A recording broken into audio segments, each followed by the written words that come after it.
Hi guys, welcome to my channel. So my name is Emily, I'm 22 years old and I'm from Massachusetts. So today, my first video, I want to talk to you about spinal fusions, which are pretty common that a lot of mostly females have to go through in their teenage years, where your spine is fused, where there are rods and screws put in on either side of your spine and screwed into your vertebrae. Usually it's done because of scoliosis or degenerative discs or different complications, different reasons. And I've actually had it done 4 times, unfortunately, so I thought I could give you some advice. People that are having it done, they could be nervous, scared about it, have questions, because the doctors don't really tell you too much about it, and I have some good knowledge. So I've had the surgery done 4 times. The first time was done when I was a freshman in high school in 2009. I actually didn't know that I had scoliosis. At physicals, my doctor had actually told me that maybe my spine looked a tiny bit crooked, but she never seemed too concerned at all. So my mom and I didn't think I needed to have more radiation from x-rays, and I thought, why would I need to come have an x-ray if she doesn't seem too concerned about it? But I started running cross country my freshman year of high school. I had a ton of back pain, so I went to the doctors thinking I had stress fractures, and the doctor actually told me that I had really bad scoliosis and I needed to have surgery right away. So 2 months later, I had my first spinal fusion. Then I had my next spinal fusion my sophomore year in high school, because the vertebrae below where he fused me the first time actually fractured, and I was in a ton of pain. And so he fused it down and extended the fusion. So it was T5 to L4, and then he extended it to L5.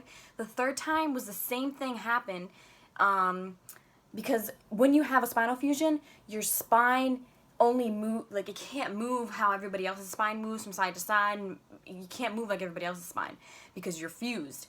So the vertebrae at the bottom was getting all the brunt of all my movement, and it fractured again, unfortunately. So he had to extend it down again. And then the fourth surgery was actually only 4 months after my first surgery. My third surgery, sorry. And somehow the screws backed out of my vertebrae. Somehow. I don't do any crazy gymnastics or anything that would make them back out, so I don't know how that happened. But somehow it came out, and he had to go back in, take all the rods and screws out, put them back in, and he extended it down to my sacrum. So I'm fused T5 down to my sacrum, and thankfully people don't even know that I'm fused unless I tell them, or they see the scar that goes literally down my entire back right in the middle. So I don't really move differently than everybody else. Other people might have move differently, but I'm actually very flexible, and people say I have a nice straight posture, but other than that, no one notices. No, I don't move stiff. First piece of advice I like to give anybody that is having the surgery is to never get behind on your medication. You might wake up in the hospital, or even once you're discharged in your home, and not be in much pain, or just be in a little bit of pain, and think, I'll just wait a little while until it gets worse and then I'll take my morphine or whatever medication they give you for pain. Do not do that, because I did that on my first surgery, because the medicine, the opioids kind of make you feel a little weird, and I was like, I don't want to take this because I'm going to feel weird. I'll just wait till it gets worse. And then it backfires. You feel so bad, and you're like, okay, I'm going to take it now. And then it takes a little while. This medicine does not work instantly.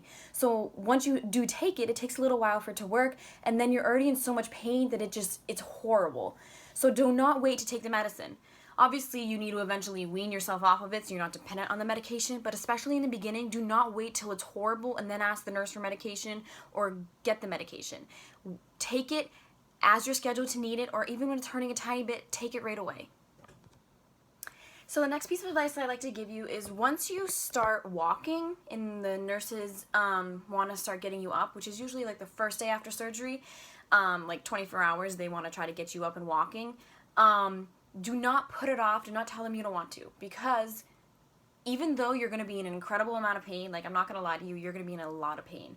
You don't want to put this off, because the more you lay in bed, the more stiff you're going to get, and the more pain you're going to be in the longer you lay in bed and then eventually get up. So I learned this in my third and fourth surgery. The nurses actually told me that I was the star patient, because I asked them. I was like, can I please get up? I want to get up. And they were like, oh, you don't have to. Yeah, you can wait a little while. You might not be ready. And I was like, no, I want to get up. Because once you get up, actually walking, you're going to walk a little slow. You're going to need people next to you. You might feel you're going to feel like you're in a lot of pain, but you're going to want to get up so you don't get stiff, and it's going to make you feel better. So get up and walk, even if it's just down the hall a little bit or from your bed to the door, walk a little bit. It is going to help, trust me. So the third piece of advice is, this happened to me every single surgery. When you wake up, your throat is going to be very dry and it's going to hurt, because when you're in the surgery, you're going to be intubated, where you have a tube down your throat so that they can help you out if you need any respiratory therapy or anything like that. So when you wake up, your throat is going to hurt a lot, and you don't want to eat anything right away when you wake up. You don't ask for pizza, don't ask for any cookies, don't ask for food or anything, because you need to wait till your stomach wakes up, or you're going to throw up, or you're going to feel very nauseous. So wait till your stomach wakes up and then have toast, or I had pancakes, and you can just eat a little bit here and there once you wake up. And this was, I even did for the first like full day, because I was nervous and I didn't want to feel sick and be sick when I'm already in a lot of pain. So wait before you eat food, even if you're starving. But when your throat is really sore and achy, and it's gonna be, feel like you have like strep or you have like a sore throat, have a popsicle. I remember specifically that I had orange popsicles there. I don't know why, but they were like really good when I woke up, and that's what I kept asking my mom, like, can I have another one? Can I have another one? Because this will give you fluids, keep you hydrated, and it will really help soothe your throat, and it's something easy to eat. And it will not bother your stomach. It has a little bit of sugar in it, so you can get a little bit of energy so you don't feel like totally starving. So that was something I always did. Every surgery I woke up and I was like, Mom, I want a popsicle, because it really helps your throat, and your throat is going to hurt. It's going to be just very sore, and it's going to hurt like to talk a little bit. So definitely get popsicles. So the last piece of advice that I have for you is to bring comfy clothes. Bring comfy clothes that are easy to get into. Don't buy or bring any shirts that are like hard to put your arms in or really tight. Bring something loose, comfy, because your back's gonna be hurting. You're not gonna want to be struggling to get into this tight shirt. Bring sweatpants, like loose pajama pants, or like athletic shorts. Also, I brought slippers that were easy to just slide on. You don't want anything difficult you're gonna need to like bend over to get into. That was definitely helpful. Definitely just bring something comfy, because you don't want to be uncomfortable, anything bothering you when you're already in pain. So I wanted to show you guys that this is actually what the rods and screws look like, and I just put that quarter there for like reference so you can see like the size of them. So after when I was going into my fourth surgery, I actually asked my surgeon, I had the same surgeon for all 4 surgeries, I asked him if he could take out the old ones and I could see them, because I always wondered what they look like. So these are actually the ones that were in my back, and if you see, those are the screws, and they even have ridges in them that look like real screws that you use when you're like building things. Those go in your vertebrae, and then the thin rods are on each side of your spine, and then those little circle things are like the nuts and bolts kind of things that hold them all in together. So I thought that was pretty cool. I always wondered what they look like. So those are the ones that are actually in my spine. This was my 3rd or 4th surgery, and as you can see, I'm walking. You will have a catheter in, which you might be nervous about, or you might have had one before. This will collect your urine, and you only have it in for like 2 days, and it doesn't hurt. They put it in when you're already asleep, and it's totally fine. It actually helps you for the first day when you don't have to get up to go to the bathroom. So that was me walking, and as you see, I have 2 nurses next to me, and it was painful, but make sure you walk. It does help. This is actually what my spine looks like. If you see the darker areas, like right here, those are actually each of the screws, and then the rods are on the side. So that's what my spine looks like. I thought it was pretty cool. So it's fused T5 down to my sacrum.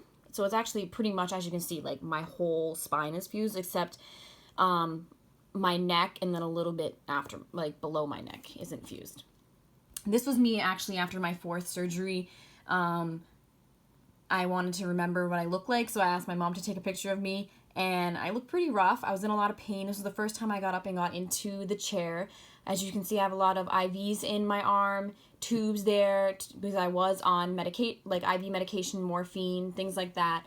I do have a brace on, which if you've had scoliosis before, you probably have worn like a Boston bob brace. So this is what they had me wear after my 4th surgery, and I only wore it for a few days, and it was just to keep me straight and keep everything like tight together, I guess, after the surgery. I didn't think it helped too much, but that's what the nurses told me to wear. And yeah.